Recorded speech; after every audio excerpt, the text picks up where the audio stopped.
परमपिता परमात्मा के मूल ज्ञान का प्रचार होने जा रहा है। बहुत बड़े भाग हैं उन जीवों के जो इस सत्संग को अपने पूरे जीवन काल में एक बार भी सुन पाते हैं, और उससे बड़े भाग हैं उन जीवों के जो इसको थोड़ा सा भी समझ पाते हैं। क्योंकि जब तक मालिक की कृपा ना हो, बंदी छोड़ की दया ना हो, ये ज्ञान किसी के समझ में आने वाला नहीं। नंबर औलिया, बड़े बड़े सिद्ध सारी उम्र भक्ति के चले जाते हैं, सारी उम्र अल्लाह अल्लाह वाहिगुरु वाहिगुरु करके चले जाते हैं, लेकिन जन्म मरण से मुक्त नहीं हो पाते। कारण क्या है? कारण है मूल ज्ञान। यानी पवित्र ज्ञान में तो कोई कमी नहीं है, बहुत ही अच्छे तरीके से जीवन यापन करके जाते हैं, ईमानदारी से, बिना झूठ का सहारा लिए पूरा जीवन जी के चले जाते हैं।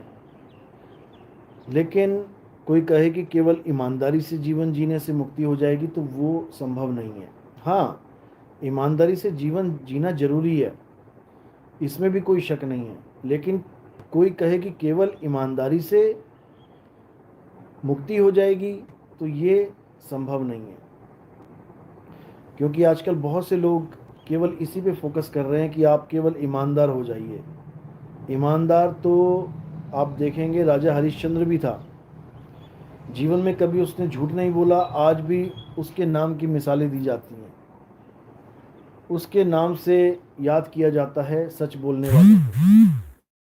लेकिन क्या हरिश्चंद्र की मुक्ति हो गई? नहीं हुई। किसी की मुक्ति नहीं हो सकती जब तक उसके जीवन में कोई आत्मज्ञानी गुरु ना आ जाए। इसलिए चाहे कोई भी संत है, कोई भी पंथ है, कोई भी धर्म है, महिमा केवल आत्मज्ञानी गुरु की है, जिसको हम भाषा में, संतों की भाषा में सतगुरु कह देते हैं, जिसको हम मुसलमानों की भाषा में कामिल मुर्शिद कह देते हैं, जिसको हम सिखों की भाषा में पूरा सतगुरु कह देते हैं। अन्य अन्य भाषाओं में हम गुरु की महिमा ही गाते हैं। कौन से गुरु की? जो पूरा गुरु है। पूरा गुरु क्या है और अधूरा गुरु क्या है, इसको जब हम समझ जाएंगे तो हमारा सारा जो है मैटर क्लियर हो जाएगा, कि हमें पता लग जाएगा कि हम किस गुरु की शरण में बैठे हैं। तो आज उसी पूरे गुरु की महिमा गाएंगे, और पूरे गुरु का जो असली संदेश है उसको आज हम समझेंगे। तो सत्संग शुरू करने से पहले परमात्मा के नाम पे जयकारा लगाएंगे। बोलिए परमपिता परमात्मा की, सदगुरु बंदी छोड़ कबीर साहिब की, सभी संतों की, सभी भक्तों की, आज के आनंद की, सकल हंस को बंदगी, साहेब बंदगी सतनाम। तो जैसे कि वाणी भी कह रही है कि सोई गुरु पूरा कहावे, जो दो अक्षर का भेद बतावे, एक छुड़ावे एक लखावे, तब प्राणी निज घर को जावे। यानी जगत में गुरु बहुत हैं, आप गली गली में देखोगे गुरु बने बैठे हैं, लेकिन क्या वो सब पूर्ण सतगुरु हैं? क्या वो पूरे गुरु हैं?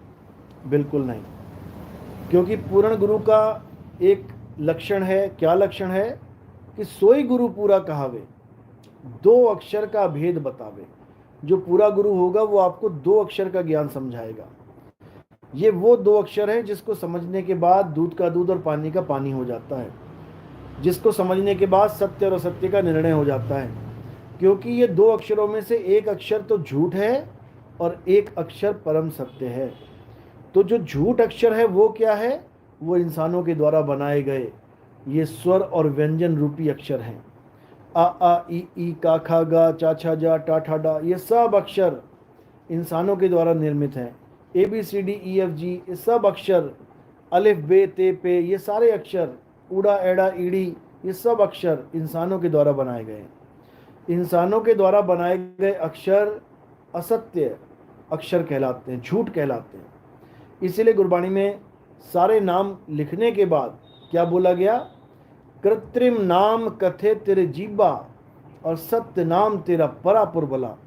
यानी हे प्रभु, तेरे जीव के द्वारा कथने वाले सारे नाम, ये सब नकली नाम है, ये कृत्रिम नाम है। नकली नाम कौन देता है? नकली नाम नकली गुरु देता है, अधूरा नाम अधूरा गुरु देता है। और पूरा गुरु क्या करता है?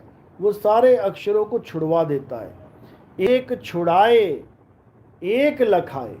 अगर हिंदू है तो उससे ये राम राम, राधे राधे, ओम नमः शिवाय और भी जितने भी नाम एक आदमी लेके बैठा है हिंदू धर्म में, वो सारे छुड़वा देगा।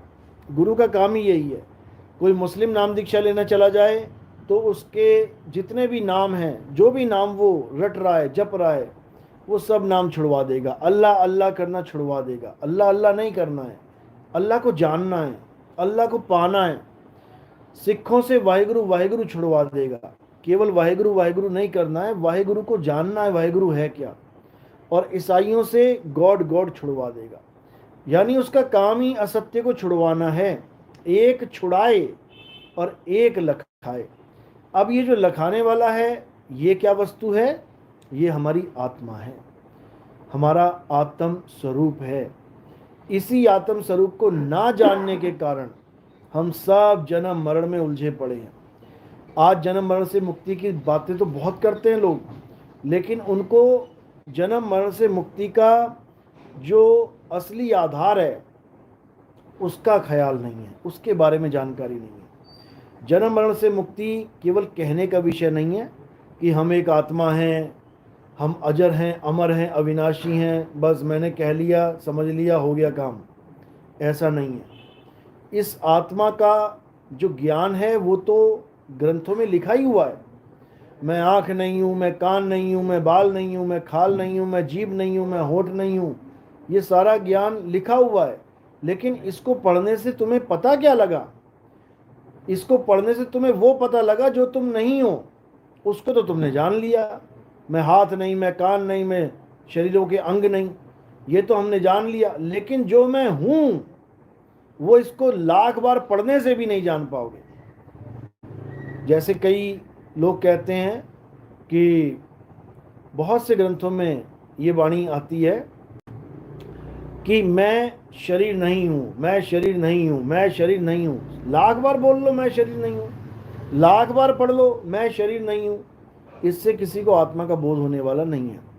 आत्मा का बोध कैसे होता है? जब हमारे जीवन में भेदी गुरु आता है, जो हमें आत्म तत्व का भेद समझा के हमें साधना देता है।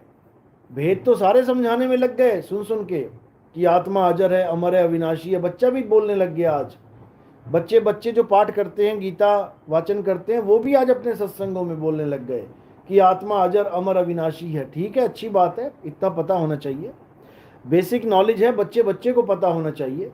हर बच्चे को पता होना चाहिए कि पानी में डूबने से बचने का एकमात्र उपाय क्या है? तैरना। इतना ज्ञान सबको होना चाहिए। लेकिन केवल इतना जान लेने मात्र से कोई तैरना सीखना आ जाएगा? नहीं आ सकता। उसके लिए आपको क्लासेस लगानी पड़ेंगी। आप किसी गुरु की शरण में जाके तैरना सीखोगे। थ्योरी पार्ट में तो समझ में आ गया आपको कि डूबने से बचना है तो तैरना सीख लो, ज्ञान तो हो गया। लेकिन इसको प्रैक्टिकल में लाने के लिए हमें किसी गुरु की ज़रूरत पड़ती है। और वो गुरु क्या करता है? धीरे धीरे धीरे हमें रोज़ तैरना सिखाता है। उसके साथ हम तैरते हैं, वो हमारे साथ होता है। उसकी निगरानी में हम स्विमिंग पूल में उतरते हैं या किसी तालाब में या किसी नदी में उतरते हैं, और वो हमें पल पल गाइड करता है। उसका काम ही यही है कि हमें वो विद्या सिखाना जिसमें वो पूर्ण है, ताकि हमारी हर गलती को वो सुधार सके। अब जिसने खुद ही ना जाना उस विद्या को, वो दूसरे को क्या तैरना सिखाएगा? दोनों डूबेंगे। इसलिए कबीर साहब बार बार ये चेतावनी दे रहे हैं कि ऐसे गुरु की शरण में मत रहो जो तुम्हें केवल और केवल 52 अक्षरों से जोड़ रहा है। तो क्या करना है? जब 52 का टूटे डोरा, सहजे छूटे काल झकोरा। ये काल भगवान कैसे छूटेगा? जब 52 का डोर तुम तोड़ दोगे। यानी अब कुछ नहीं जपना, कोई नाम नहीं जपना, कोई राम राम नहीं, कोई राधे राधे नहीं, कोई अल्लाह अल्लाह नहीं, कोई वाहिगुरु वाहिगुरु नहीं। फिर क्या करना है? अपने आप को जानना है कि हु एम आई, मैं कौन हूं। जब अपने आप को जानना शुरू करोगे तो क्या होगा? इस काया माया से तुम निर्लेप हो जाओगे। तुम अपने स्वरूप को जान पाओगे, अपने आत्म स्वरूप को जान पाओगे। तब तुम्हें समझ में आ जाएगी बात कि मैं अजर अमर अविनाशी आत्मा हूं। फिर तुम्हें बताने की जरूरत नहीं है कि तू हाथ नहीं है, कान नहीं है, पैर नहीं है। अभी तो रटना पड़ रहा है, अभी तो किताबें पढ़नी पड़ रही हैं, जानना पड़ रहा है क्या लिखा है। अच्छा, मैं शरीर नहीं हूं, मैं हाथ भी नहीं हूं, मैं पैर। लेकिन जब आत्मा का अनुभव हो जाएगा तो कहना नहीं पड़ेगा किसी को, वो तुम खुद ही अनुभव कर लोगे कि मैं किसी भी प्रकार का शरीर या शरीरों का अंग नहीं हूं। जब ये ज्ञान हो जाएगा तब क्या होगा, तब तुम एक ऐसी अवस्था में आ जाओगे जहां तुम्हें शरीर की जरूरत ही नहीं पड़ेगी। जीने के लिए, जीने के लिए शरीर की जरूरत नहीं पड़ेगी, बल्कि शरीर तुमसे जीवन ले रहा है। तुम्हें ये बोध हो जाएगा कि मेरी वजह से ये शरीर जिंदा है, शरीर की वजह से मैं जिंदा नहीं हूं। क्योंकि कई लोग सोचते हैं कि शरीर खत्म हो जाएगा तो मैं भी मर जाऊंगा, किसी ने गला काट दिया तो मैं भी कट जाऊंगा, किसी ने गोली मार दी तो मैं भी मर जाऊंगा। बिल्कुल नहीं। अगर किसी का गला भी काट दिया जाए तब भी आत्मा को कुछ नहीं हो सकता, किसी को गोली भी मार दी जाए तब भी आत्मा को कुछ नहीं हो सकता। तो हमारा जो मकसद है क्या है, चाहे कोई हिंदू है, चाहे मुसलमान, चाहे सिख, चाहे ईसाई, इससे हमें कोई फर्क ही नहीं पड़ता। हमारा मकसद क्या है कि जब हिंदू की मौत आए तो वो एक शूरवीर की तरह इस शरीर को छोड़े, जब मुसलमान भाई की मौत आए एक शूरवीर की तरह इस शरीर को छोड़े, जब एक सिख और एक ईसाई की मौत आए तो वो शूरवीर की तरह शरीर को छोड़े, ना कि रोते हुए, गिड़गिड़ाते हुए, चिल्लाते हुए या परेशान होकर। बिल्कुल नहीं। साहिब कह रहे हैं अगर तुमने वेदी गुरु की शरण में जाके दीक्षा लेके भक्ति कर ली तो याद रखना मौत का नाम तुम्हारे लिए खत्म हो जाएगा। मौत को तुम मात दे दोगे, मृत्यु सारी दुनिया को आ जाएगी, तुम्हें नहीं आ पाएगी। इसीलिए साहिब ने बोला हम ना मरिब मरिब संसारा और हमको मिला जियावन हारा। यानी मौत तो आएगी लेकिन मुझे छू नहीं सकती। किसको छुएगी? शरीर को, जो पहले से ही मरा हुआ है, केवल हमसे ताकत लेके जिंदा बना बैठा है। तो क्या होगा अंत समय में? जैसे पीपल का पत्ता पेड़ से गिर जाए, किसी डाल से गिर जाए तो पत्ता गिरता है, डाल नहीं गिर जाती, डाल वहीं की वहीं है। इसी प्रकार आप अचल हो जाओगे, शरीर गिरेगा, तुम नहीं गिरोगे, तुम अचल हो जाओगे। यही सतगुरु का लक्षण है कि जो तुम्हें ऐसा ज्ञान दे दे अचल होने का, समझो वही तुम्हारा तारणहार है। तो क्या कह रहे हैं? सतगुरु के लक्षण कहूं अचल विहंगम चाल, हम अमरापुर ले गए ज्ञान शब्द सरघाल। कहते हैं मुझे कौन से अमरापुर ले गए? ज्ञान शब्द सरघाल। कहते हैं ज्ञान शब्द मेरे सिर पे रख दिया उन्होंने, कान में नहीं दिया कि कान में सुना दिया कोई मंत्र और चेला जप रहा है मंत्र, ओम कलियम हरियम हरे कृष्णा, या ज्योत निरंजन ओंकार आरंकार सोहंग सतनाम, या कोई और भी मंत्र जितने भी हैं, ऐसा कोई मंत्र गुरु कान में नहीं देता। जो कान में मंत्र देते हैं उनके लिए क्या बोला? अरे कन फुक का गुरु हद का, जो कान में मंत्र फूक देते हैं। बेहद का गुरु और जब बेहद का गुरु मिले तो लह ठिकाना ठौर। यानी जब बेहद का गुरु मिल जाएगा, यानी काया से परे का गुरु मिल जाएगा। हद में क्या है? काया। और बेहद क्या? बेहद का मतलब है जिसका कोई हद ही नहीं है, अनंत। वो क्या है? आत्मा।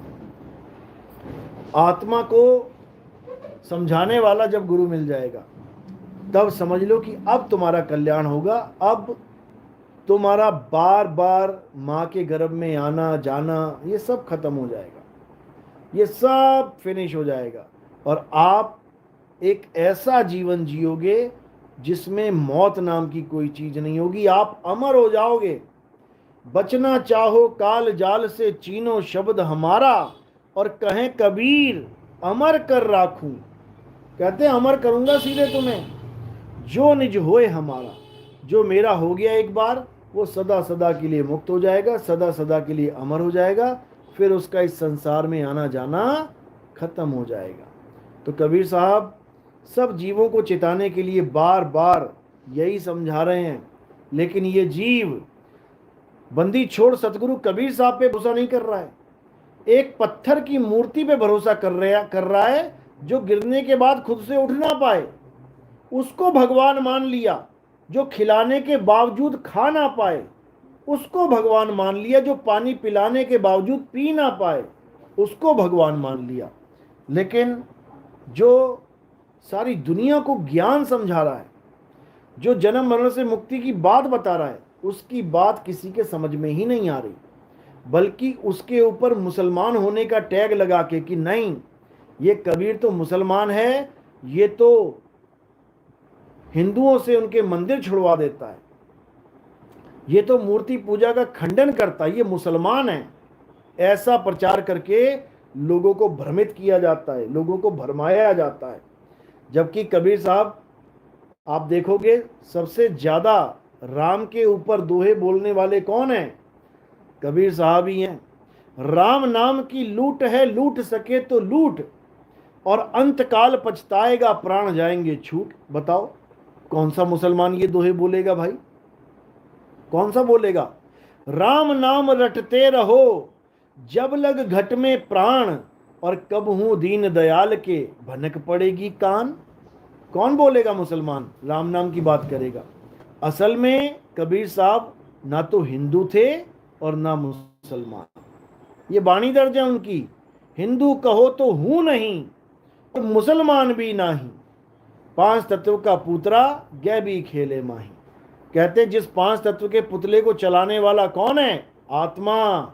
मैं वो हूं, मैं ये शरीर नहीं हूं कि किसी ने चोटी रख के शरीर पे बालों की चोटी रख के ब्राह्मण बन गया, और किसी ने मूछ मुड़ा के दाढ़ी रख के ऊपर टोपी लगा के मुसलमान बन गया।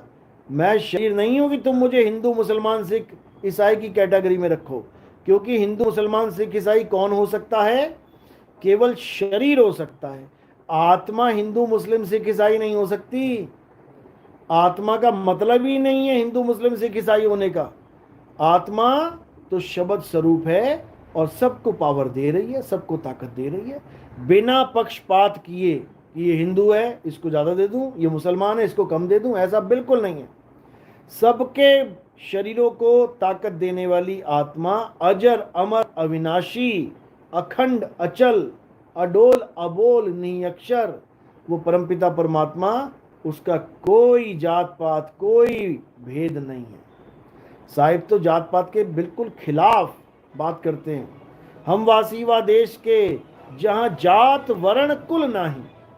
कह रहे हैं हम उस देश से आए हैं जहां पर ना तो किसी कोई जात है, ना कोई कुल है, ना कोई वर्ण है। यानी कहां से आए हैं? हम आत्म स्वरूप से आए हैं। आत्मा की ना तो कोई जात है, ना उसका कोई कुल है, और ना ही उसका कोई वर्ण है। तो आत्मा का ज्ञान इस तीन लोक के जात पात वाले ज्ञान से, कुल वर्ण वाले ज्ञान से बिल्कुल न्यारा है, बिल्कुल अलग है। आत्मा का ज्ञान क्या है? अपने स्वरूप को प्राप्त कर लेना, अपने निज स्वरूप को प्राप्त कर लेना ही आत्म ज्ञान है। लेकिन गलती से दुनिया क्या कर रही है? तीन गुणों के बनाए हुए नाम, तीन गुणों के बनाए हुए मंदिर मस्जिद गुरुद्वारे चर्च, तीन गुणों के बनाए हुए मूर्ति, इनकी पूजा में लगे हुए, इनकी ही आस में लगे पड़े हैं। और साहिब कह रहे हैं कि जब तक इनकी आस नहीं छूट गई तब तक भूल जाना की मुक्ति हो सकती, किसी की मुक्ति नहीं हो सकती। तो साहिब समझा रहे तीन गुणों की भक्ति में, अरे भूल पड़ा संसार, पूरा संसार तीन गुणों की भक्ति में लगा हुआ है। अब ये ना कोई सोचे कि तीन गुण का मतलब केवल ब्रह्मा विष्णु और महेश है, ऐसा नहीं है। अगर तीन गुण केवल ब्रह्मा विष्णु और महेश हैं तो फिर सारा संसार कहाँ तीन गुणों की भक्ति कर रहा है? आप अमेरिका में जाइए, आप जर्मनी में जाइए, चाइना में जाइए, ब्रह्मा विष्णु महेश को कोई अंग्रेज नहीं पूज रहा है, कोई भी नहीं। क्यों? क्योंकि उनके तीन गुण कुछ और हैं, ये नहीं है ब्रह्मा विष्णु महेश। उनके तीन गुण क्या हैं? GOD, G for generator, O for organiser, D for destroyer. इसी में उलझे पड़े हैं सारे। यानी वो भी उसकी भक्ति कर रहे हैं जो पैदा होता है, पलता है और मर जाता है। रूप अलग बना लिया, रंग अलग बना लिया, धर्म स्थान अलग बना लिए, लेकिन चीज एक ही चल रही है। क्या चीज चल रही है? तीन गुण। इसी को त्रिगुणी माया कहा जाता है। तो कबीर साहब इसी क्या भेद खोलते हुए बता रहे हैं कि 3 गुणों की भक्ति में भूल पड़ा संसार, सारा संसार 3 गुणों की भक्ति में भूला पड़ा है। कहें कबीर निज नाम बिन, किसी भगवान के नाम के बिना नहीं, किसी देवी देवताओं के नाम के बिना नहीं, किसी के भी नाम के बिना नहीं, निज नाम के बिना तुम्हारी मुक्ति नहीं हो सकती। कहें कबीर निज नाम बिन कैसे लागे पार। तो निज नाम क्या है? निज नाम आपका निज नाम यानी निज स्वरूप है, आपकी निजी वस्तु है वो कोई भगवानों के नाम नहीं है कि मैं जब तक ये राम राम नहीं रट लूंगा मेरी मुक्ति नहीं होगी, मैं जब तक राधे राधे नहीं जप लूंगा मेरी मुक्ति नहीं। ये तो किसी और के नाम जप रहे हो, ये तो तुमसे भिन्न किसी और के नाम जप रहे हो। हमें कौन सा नाम चाहिए? निज नाम, यानी मुझे मेरा नाम चाहिए। मैं क्या हूं, मैं कौन हूं। जब मैं ये जान पाऊंगा कि मैं क्या हूं, तब ही समझो कि अब मुझे आगे का रास्ता मिलेगा और जन्म मरण का ये बंधन टूटेगा। नहीं तो 1,84 तैयार है और बस एक बार फिसला पैर, उसके बाद गति नहीं हो पाएगी। उसके बाद ऐसे ऐसे जन्म मिलेंगे कि तुम सोच भी नहीं सकते। कितनी बार सिरों पे सींग लग जाएंगे, कितनी बार पीछे पूंछ लग जाएगी, कितनी बार हाथों की जगह पंख मिल जाएंगे, उड़ते रहो आसमान में और फिर एक दिन नीचे टपक जाओ, गिर जाओ, मर जाओ। तो ऐसे जीवन से लाख गुना अच्छा है कि हमें इंसान जन्म मिले और भले अमीर गरीब मिले, इससे भी कोई दिक्कत नहीं है। क्योंकि अमीर गरीब तो तुम्हारे कर्मों पे डिपेंड करता है कि अच्छे कर्म किए हैं तो भैया अमीर बन जाओगे, बुरे कर्म किए हैं तो गरीब हो जाओगे। आजकल बुरे कर्म वाले अमीर बने पड़े हैं, जितने बुरे कर्म कर रहे हैं सारे अमीर हैं। वो कहेंगे ये तो थ्योरी गलत है तुम्हारी, बुरे काम करोगे तो गरीब हो जाओगे, यहाँ तो सारे अमीर हैं। बिल्कुल दिखाई दे रहे हैं अमीर, इसमें कोई शक नहीं है। लेकिन अमीर कैसे हैं? पिछले पुण्य के कारण, पिछले जन्मों की जो अच्छी नेक कमाई है, भक्ति है, उसके कारण आज अमीर बन गया है। भले वो 2 नंबर से कर रहा है, लेकिन अब आगे का रास्ता खराब कर रहा है। उसे लग रहा है मैं 2 नंबर से अमीर हो रहा हूं, असल में वो अपनी किस्मत से अमीर हो रहा है। लेकिन कर्म का बीज ऐसा डाल रहा है कि अब आने वाले समय में उसको ये गरीबी भी देखनी पड़ेगी, बीमारी भी देखनी पड़ेगी, हर बुराई जो वो कर रहा है उसका हिसाब देखना पड़ेगा। और उसमें किसी को बख्शा नहीं जाएगा कि कोई सोचे कि मुझे बख्श देंगे भगवान, मैं तो इतनी पूजा कर रहा हूँ।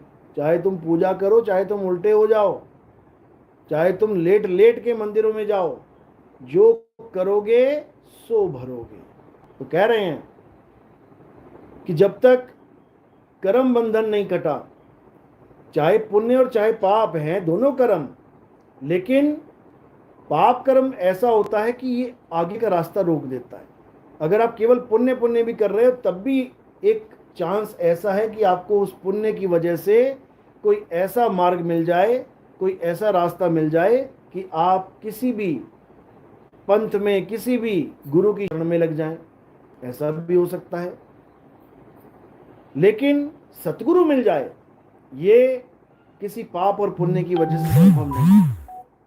सतगुरु मिलना केवल और केवल परमात्मा की दया से संभव है। अगर वो दया करे तो तुम्हें गरीबी में भी सतगुरु मिल जाएगा।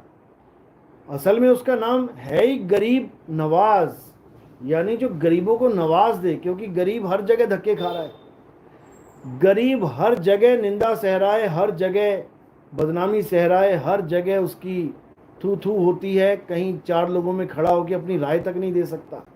गरीबों की राय कोई नहीं लेता। राय भी किसी बड़े आदमी की ली जाती है। कोई अच्छा तगड़ा आदमी है, आपको राय देगा, आपको लगेगा बिल्कुल सही बोल रहा है। और गरीब आदमी आपको राय भी देना असली, तो आपको लगेगा अरे इसकी क्या बात सुनूं, ये तो बेचारा गरीब है। तो उस आदमी को जिसको हर जगह से धक्के मिल रहे हैं, उसको बंदी छोड़ नवाजते हैं। गरीब नवाज इसीलिए नाम रखा गया उनको। वो इस भेदभाव में नहीं पड़ते, वो जीव की अवस्था देखते हैं केवल, उसमें प्रेम है, लगन है, उसमें संस्कार है, इसे सतगुरु की शरण में पहुंचा देते हैं। तो इसलिए नानक साहब ने बोला है अपने हर ग्रंथ में सब संतों ने बोला है कि माता पिता मिल जाएंगे 1,84 माही। माता पिता मिलना कोई बड़ी बात नहीं है, वो तो हर जन्म में मिलेंगे तुम्हें, ऐसा कोई जन्म है ही नहीं बिना माता पिता के हो जाए। माता पिता मिल जाएंगे 1,84 माही, गुरु भक्ति और भजन बंदगी ये फिर मिलेगी नहीं। गुरु भक्ति और बंदगी ये बड़ी किस्मत से मिलती है मेरे भाई। ये तो तब मिलती है जब मालिक स्वयं दया कर दे, नहीं तो ऐसा कोई कर्म नहीं है जिसकी वजह से तुम्हें पूरा ज्ञान मिल जाए, जिसकी वजह से तुम्हें मुक्ति मिल जाए। कर्मों से मुक्ति नहीं मिलती, कर्मों से बंधन मिलता है। पाप पुण्य ये दोनों बेड़ी, और एक लोहे एक कंचन केरी। ये पाप ये पुण्य ये दोनों बेड़ियां हैं, एक लोहे की है एक कंचन की है, इससे ज़्यादा और कुछ नहीं है। इसलिए अब हर प्रकार के अज्ञान को त्याग के क्या करना है, अब ज्ञान में स्थित हो जाना है। ज्ञान क्या है? आत्म ज्ञान ही असली ज्ञान है। उसके अलावा मंदिर मस्जिद गुरुद्वारे चर्च ये नाम जप लो, वो पूजा कर लो, वो पाठ कर लो, वो हवन कर लो, वो यज्ञ कर लो, ज्ञान ये भी है लेकिन अधूरा ज्ञान है। इससे पूर्णता नहीं आ सकती, पूर्णता नहीं मिल सकती आपको। अधूरा ज्ञान पकड़ के रखोगे तो अधूरा ज्ञान यानी कि अज्ञानता ही मिलेगा। पूरा ज्ञान समझ लोगे इसका मतलब ज्ञान हो जाएगा। ज्ञान अज्ञान का नाश करेगा और अनुभव ज्ञान का नाश करेगा, वो ज्ञान को खत्म कर देगा। यानी एक थोथा ज्ञान होता है जिसको हम कहते हैं थ्योरी पार्ट, वो थोथा ज्ञान होता है, उसको भी खत्म कर देगा। यानी थ्योरी पार्ट की वजह से जो आपके अंदर अहंकार आ गया है, आज क्या हो रहा है, आज लोग ज्ञानी बने हैं, ज्ञान को अहंकार की दृष्टि से यूज किया जा रहा है कि मैं बहुत बड़ा ज्ञानी, मैं बहुत बड़ा। ये ज्ञान ही नाश कर देगा। रावण को भी ज्ञान ने ही नाश किया था, अहंकार हो गया था उसको अपने ज्ञान का। ऐसा अहंकार हुआ कि उसको ले डूबा। इसीलिए हमने अज्ञान का तो नाश करना ही करना है, अनुभव के द्वारा ज्ञान का भी नाश कर देना है। यानी केवल बातों से पेट नहीं भरता, हमने उन बातों को भी खत्म कर देना है। और वो कैसे खत्म होंगी? अनुभव ज्ञान से। अनुभव ज्ञान से वो खत्म हो जाती है। तो साहिब ने समझाने में कोई कसर नहीं छोड़ी, लेकिन जीव है कि समझने को तैयार नहीं है, इसीलिए बार बार जन्म और मरण में फंसता ही चला जा रहा है। तो अब क्या करना है? अब हमने हर प्रकार के अज्ञान को त्याग के हमने अनुभव ज्ञान में आ जाना है। अनुभव ज्ञान, अरे अनुभव ज्ञान बिना सब झूठा, झूठी हाट लगाई। भले कितना ही बड़ा कोई ज्ञानी क्यों ना हो, बड़ी बड़ी बातें आत्मज्ञान की करके क्यों ना लाखों को इकट्ठा कर ले, लेकिन अगर उसे अपना अनुभव नहीं है तो वो किसी काम का नहीं है, किसी भी काम का नहीं है, बिल्कुल शून्य है, जीरो है। संत मत में तो ऐसे लोगों को कुकर बोला गया, कुत्ता बोला गया है, जो केवल भौंकना जानते हैं, जिनको केवल इतना पता है कि भौंकना है। चोर को नहीं देखा उन्होंने कभी। साहिब बोल रहे, करनी तज कथनी कथे, अज्ञानी दिन रात, और कुकर समान भौंकत फिरे, सुनी सुनाई बात। यानी आज देखोगे आप यूट्यूब चैनल भरे पड़े हैं, टीवी भरे पड़े हैं, जितने भी महात्मा लगे पड़े हैं परमात्मा परमात्मा परमात्मा बोलने में, इनसे बस इतना पूछ लिया जाए परमात्मा का स्वरूप क्या है, ये सब वहीं फेल हो जाएंगे। कोई कहेगा परमात्मा नर है, कोई कहेगा परमात्मा नारी है, कोई कहेगा परमात्मा ज्योति स्वरूप है, कोई कहेगा परमात्मा 5 धुने हैं, कोई कहेगा परमात्मा श्वास है, कोई कहेगा परमात्मा तत्व है। ये सारे ही फेल हो जाएंगे। तो कबीर साहब इसी को समझाते हुए कह रहे हैं कि परमात्मा इनमें से कुछ भी नहीं है। परमात्मा का स्वरूप क्या है? शब्द है। लेकिन मेरे शब्द कहने से और आपके शब्द सुनने मात्र से क्या तुम्हें बोध हो जाएगा कि शब्द किसे कहते? नहीं हो सकता। इसलिए उसका बोध करना है, भक्ति करनी है। तो साहिब क्या समझा रहे हैं? कह रहे हैं हम हैं शब्द शब्द हम माही। अपना स्वरूप बता रहे हैं कि मुझे कोई इंसान मत समझे, मुझे कोई आदमी मत मान लेना। आदमी का चोला तो तुम्हें समझाने के लिए धारण किया है मैंने, लेकिन मेरा स्वरूप क्या है? मेरा स्वरूप आत्मा है, मेरा स्वरूप अजन्मा है, नित्य है, शाश्वत है, पुरातन है। मेरा स्वरूप ही सत्य सनातन है। इसी स्वरूप ज्ञान को कबीर साहब ने अपने शिष्यों को दिया और अज्ञानता से परे कर दिया। अब कोई भी जो ज्ञानी शिष्य है कबीर साहब को आदमी नहीं मान सकता। कोई लाख बार बोल दे कि कबीर साहब एक आदमी है, मान ही नहीं सकता। क्यों? क्योंकि उसने खुद अपना स्वरूप जान लिया कि मैं भी आदमी और औरत नहीं हूं। जब मैं आदमी और औरत नहीं हूं तो मेरा गुरु आदमी और औरत कैसे हो सकता है? मेरा प्रभु आदमी और औरत कैसे हो सकता है? नहीं हो सकता। इसीलिए वाणी में आता है एक जगह, कबीर सागर में, पेज नंबर 2 पे क्या लिखा है वहां पे बिल्कुल स्पष्ट, तुमसे कहूं मैं नाम विचारी और ना वो ज्योत ना पुरुष ना नारी। कहते हैं मैं तुम्हें परमात्मा की बात बताता हूं। जो ये लोग परमात्मा परमात्मा कर रहे हैं और नारी पुरुष में उलझे पड़े हैं, हे धर्मदास मेरी बात सुनो। मैं समझा रहा हूं तुम्हें कि शब्द होता क्या है। शब्द ही परमात्मा है और शब्द ना तो ज्योति है, ना ही श्वासा है, ना ही नर और नारी है। इसलिए सारे अज्ञान को त्याग के शब्द स्वरूपी गुरु की शरण में जाओ। गीता में भी यही समझाया गया है। हे अर्जुन, अगर तुम सत्य को प्राप्त करना चाहते हो, सत्य यानी आत्म तत्व, अगर तुम आत्मा को प्राप्त करना चाहते हो तो तुम ऐसे गुरु की शरण में जाओ जिसने सत्य को जान लिया है। बस और कुछ नहीं करना। जिसने इतनी सी बात समझ ली उसका बेड़ा पार हो जाएगा।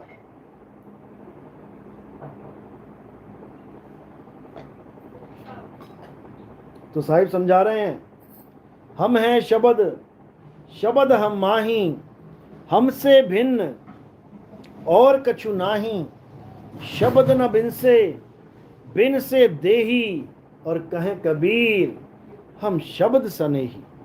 कि गलती से भी मुझे शरीर मत मान लेना, मैं शब्द स्वरूप हूं।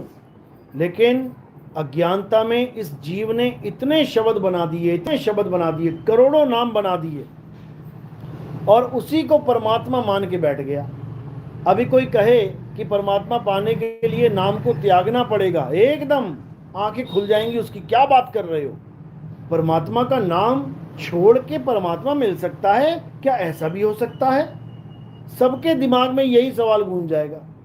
जबकि यही असलियत है। परमात्मा को केवल तभी पाया जा सकता है जब परमात्मा के सारे नाम जपना छोड़ दें। फिर क्या करें? उस स्थान को जाने जहां परमात्मा विराजमान है। और वो स्थान कहां है? वो तुम्हारी आत्मा है। आत्म में राम, राम में आत्म, चीनस गुरमुख विचारे। आत्मा में राम का वास है और राम में ही आत्मा का वास है। वो एक ही है, बस हम उसको समझ नहीं पा रहे। तो हमारी आत्मा क्या है? हमारा शब्द गुरु ही हमारी आत्मा है। समझ लो रहे हैं। जब तक शब्द गुरु का भेद नहीं मिला तब तक समझ लो कि अब तुम्हारा जीव 84 में जाएगा ही जाएगा, भटकता रहेगा। और जब शब्द गुरु का भेद मिल गया अब उसका आना जाना खत्म हो जाता है। अब वो अपने स्वरूप में समाएगा, ना कहीं आना ना कहीं जाना, और आपे में आप समाना।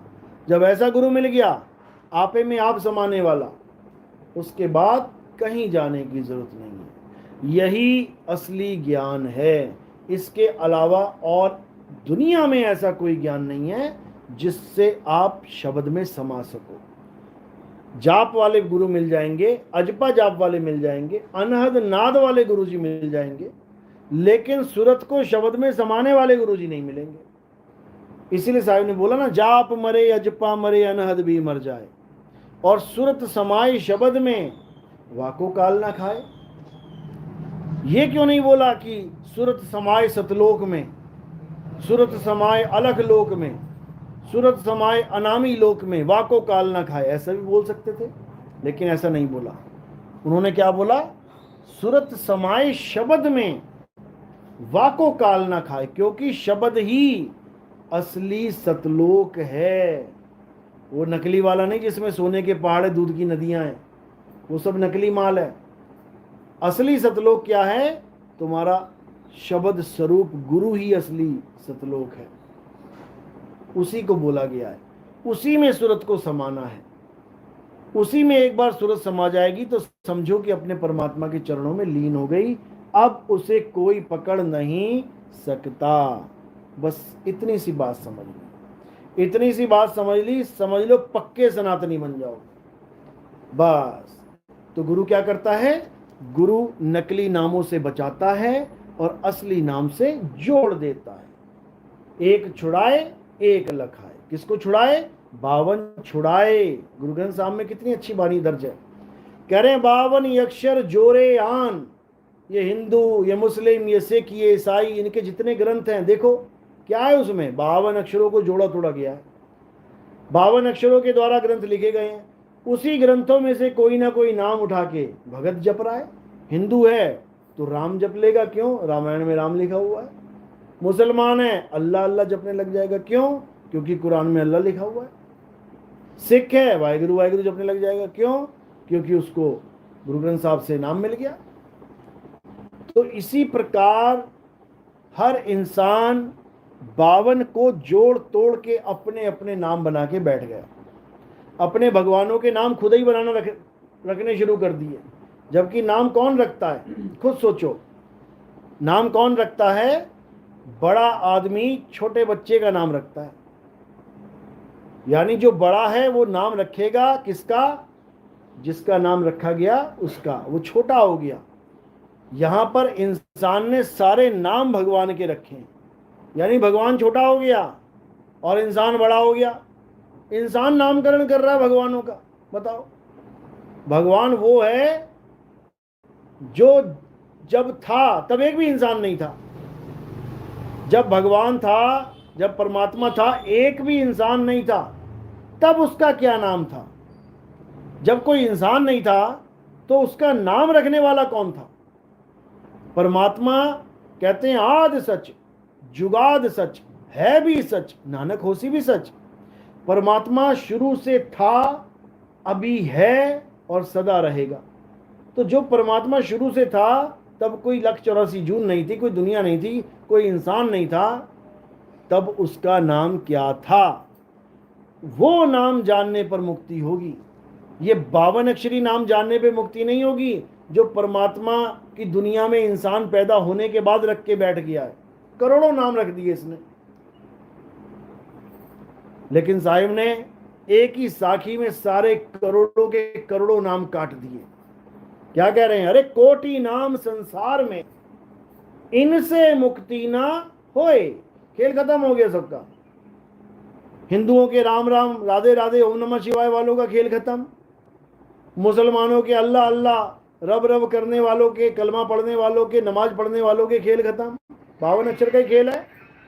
सिखों का वाहिगुरु वाहिगुरु वाहिगुरु नाम जपने का खेल खत्म, और ईसाइयों का गॉड हालेलुया का खेल खत्म। यानी 52 अक्षर खत्म कर दो दुनिया से तो सारे धर्मों के सारे नाम, सारे धर्मों के सारे ग्रंथ, सब कुछ खत्म हो जाएगा। और जैसे ही सब कुछ खत्म हुआ, 52 अक्षर खत्म हुए, अब बताओ कि परमात्मा का नाम क्या है? अब बताओ परमात्मा का नाम क्या है?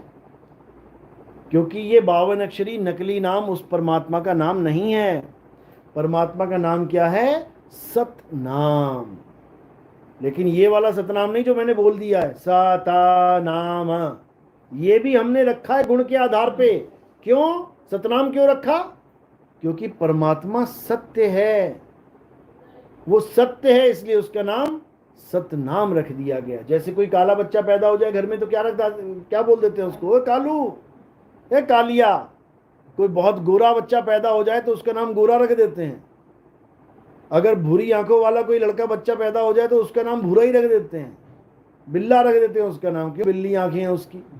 यानी गुण के आधार पे नाम रखे जाते हैं। कोई नाटा आदमी जाएगा तो तुम उसको ये नहीं कहोगे और लंबू क्या हाल है, उसको क्या कहोगे? उसका शरीर देख के उसका नाम रख दोगे, ए नाटे इधर आ, ए बौने इधर आ। तो गुण के आधार पे नाम रखे जाते हैं। तो परमात्मा का नाम गुण के आधार पे रखा गया है। कौन सा नाम? सतनाम।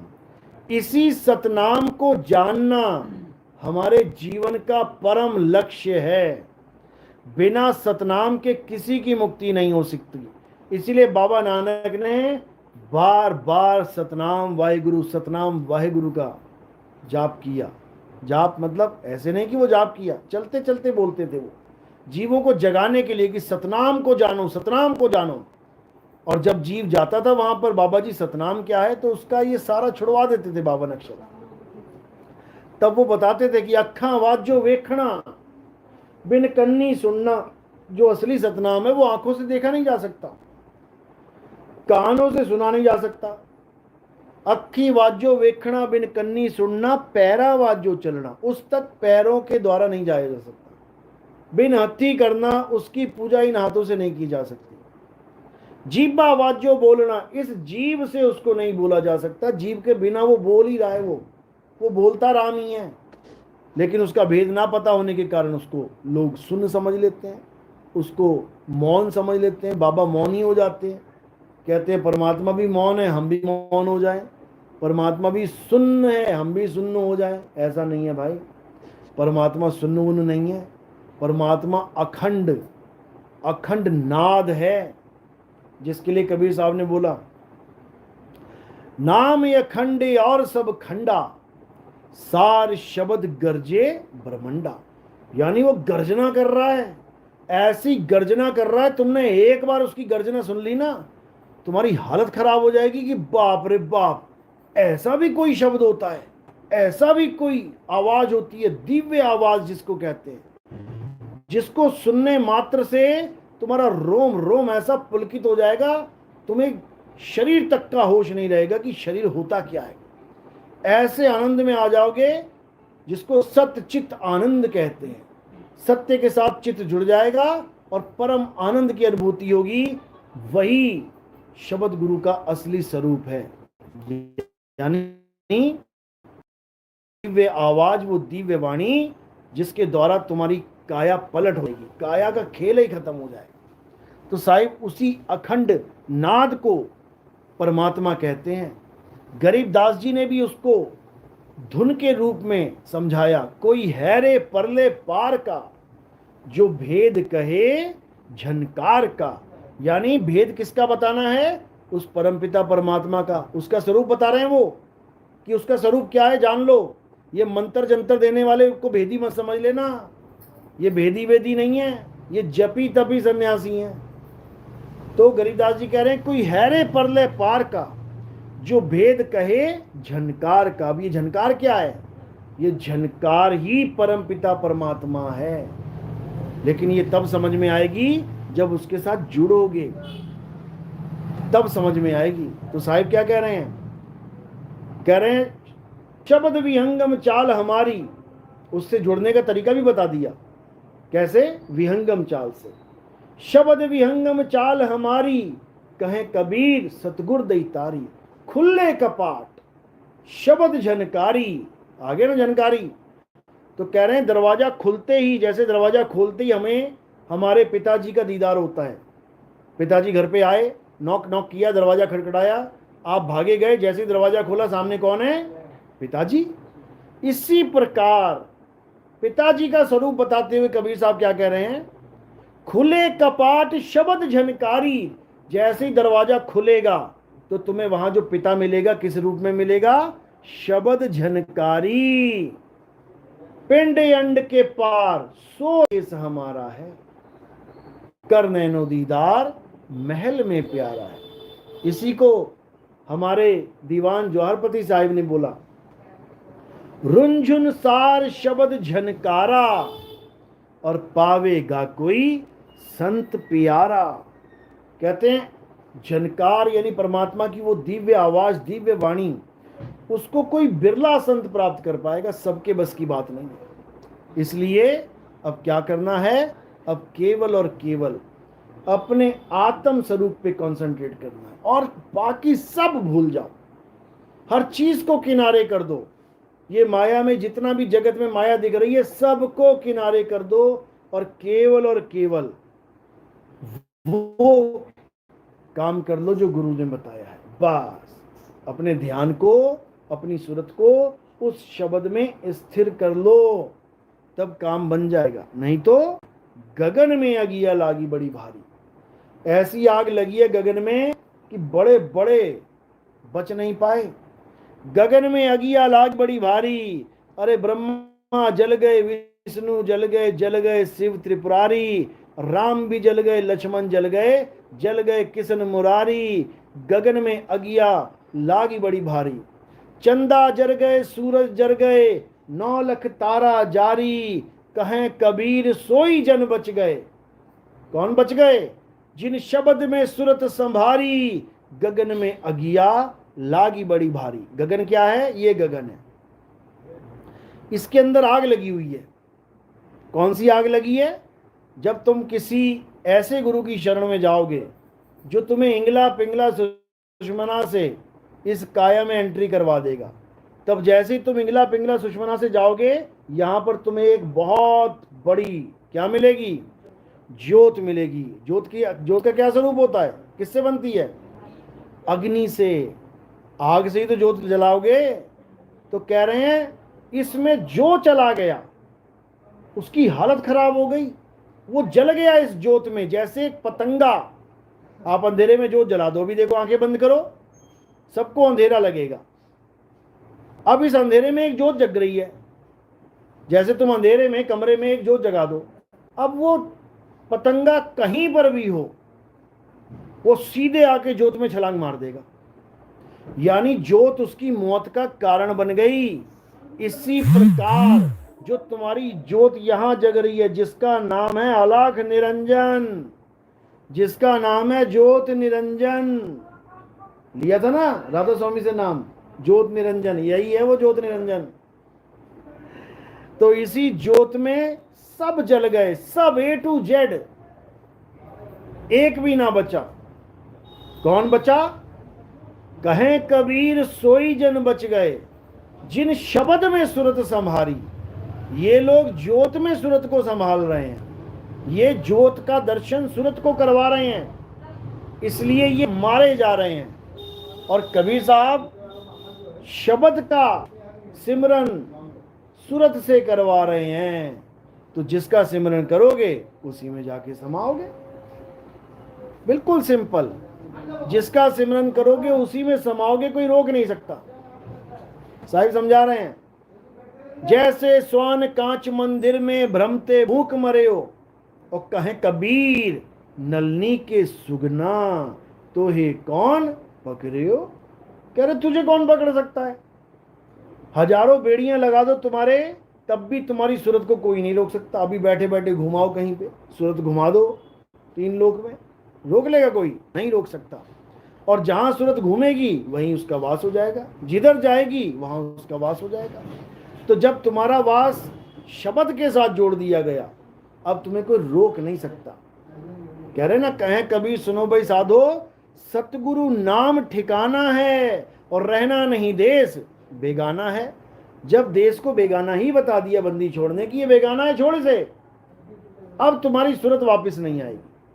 सूरत वापस कब आती है? जब तुम इस जगत को परमात्मा का जगत मान लेते हो, जब तुम किसी घर को अपने पिताजी का घर मान लेते हो, तो वापस आओगे घूम घूम के। और जब तुमने ये जान लिया कि ये तो जेल है, मेरी रिहाई हो रही है, अब मुझे नहीं आना यहाँ पे वापस कभी, तो तुम कभी जीवन में नहीं आओगे। इसीलिए कबीर साहब ने बार बार समझाया कि रहना नहीं देश बेगाना है, ये धरती कागज की पुड़िया, बूंद पड़े घुल जाना है, बूंद पड़े घुल जाना है। देखो बूंद पड़ रही हैं, हिमाचल में बूंदे पड़ रही हैं, उत्तराखंड में बूंदे पड़ रही हैं, यही हैं वो बूंदें। ये तुम्हें लग रहा है बड़े बड़े पहाड़ हैं, सॉलिड है, ठोस है, देखो कितनी अच्छी ठोस जमीन है। जब पड़ जाएगी ना बारिश, 10 दिन 12 दिन 15 दिन 40 दिन, पैर रखने को जगह नहीं मिलेगी तुम्हें। समझ लो, ये जो तुम्हें ठोस जमीन दिख रही है, आप इसके एक अणु को, कण को देखो कितना छोटा सा है। इन्हीं छोटे छोटे छोटे अणुओं से ये बना हुआ है पूरा। अभी पानी में घोलो, देखो 2 मिनट में घुल जाएगा। इसीलिए बना रखा है ताकि ये पानी में घुल जाए।